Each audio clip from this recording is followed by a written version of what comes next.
esatto, siamo andati contro tendenza, questo era l'obiettivo che ci siamo posti fin dall'inizio.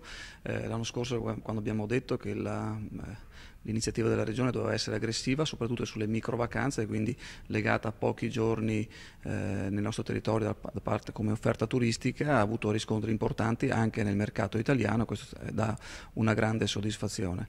Il mercato tedesco è stato veramente soddisfacente, ha riempito le nostre spiagge.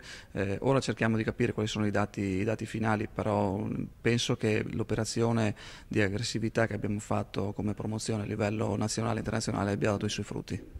Anche la montagna sta andando bene, è andata bene, cerchiamo adesso di puntare sulla parte invernale attraverso una promozione molto forte nel network anche nazionali, oltre che quelli regionali, e vedremo i risultati, ma credo che i nostri operatori siano attrezzati bene e anche la promozione regionale è attrezzata altrettanto bene per poter far bene anche in quel settore. Ecco, dove le cose invece non sono andate tanto bene, nelle spiagge di Chioggia, eccetera, ci saranno delle politiche nuove da prendere in mano. È evidente che le nostre spiagge hanno molte similitudini, ma anche qualche differenza, per cui dobbiamo cercare di comprendere quali sono i motivi e poi eventualmente mettere in atto le misure necessarie per riprendere la rotta positiva.